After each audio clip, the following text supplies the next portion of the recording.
don't remember when it started. That's the first thing that should worry you. Not because you forgot, but because it feels like you were never meant to remember.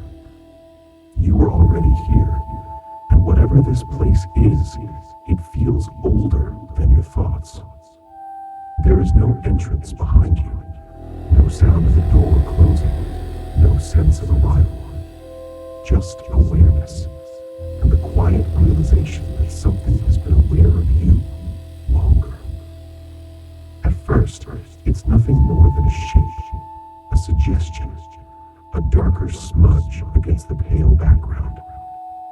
You try not to focus on it, but the more you ignore it, the clearer it becomes. An eye, open, unmoving, not blinking, not because it can't, but because it doesn't need to. It doesn't feel aggressive. That's what unsettles you most. It feels observant, like it has already seen the moment where you panic and decided not to bother. You take a step closer. The eye doesn't react. Another step. Still nothing. And then you understand. It isn't watching you move. It's watching you think. The surface of the eye changes, hardens, becomes reflective. You see your face, familiar, comforting, until it isn't. The reflection follows you, but not perfectly. There's a delay, a hesitation. You tilt your head. The reflection does the same, a moment too late.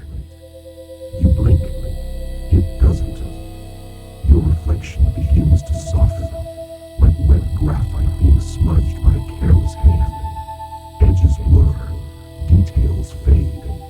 It's still you, but simplified, as if the drawing is deciding which parts of you are necessary and which parts can be erased.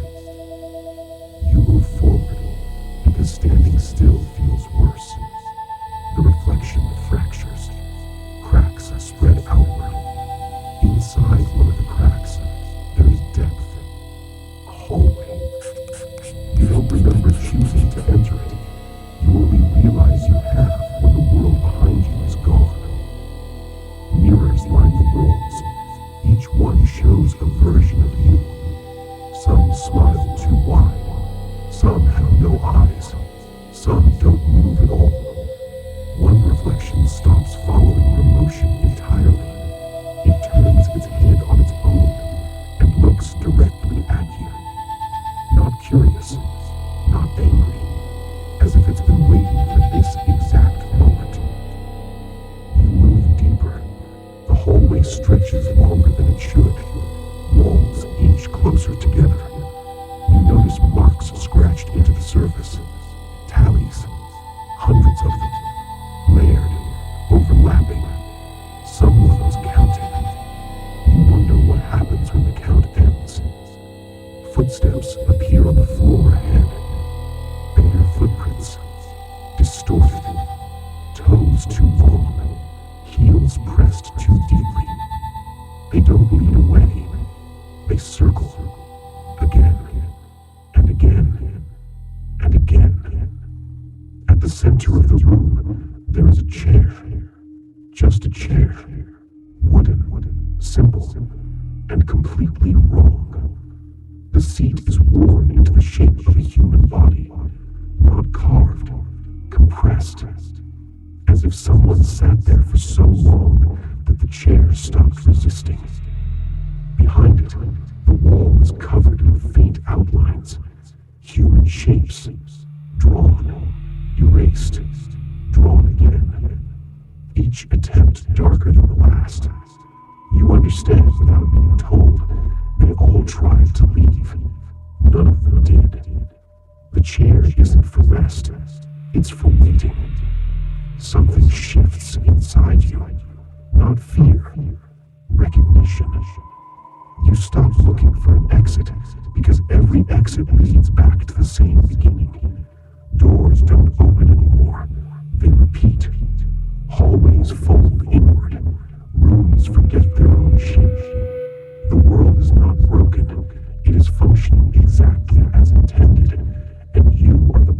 keeps restarting. The eye returns, closer this time, calmer. Its pupil widens slowly, inviting rather than threatening. You move toward it, not because you want to, but because there is nothing left to resist with. As you enter, the tunnel feels smoother, less organic, more abstract. Walls become layers of graphite pressed into paper. Hands appear embedded in the surface, not reaching, resting. They gave up a long time ago. You will too. Symbols drift past you. An eye, a door, a chair, over and over. Each one smaller than the last, losing meaning, losing identity. You feel yourself becoming lighter, simpler, not dying, just less defined. Thoughts thin out, memories soften.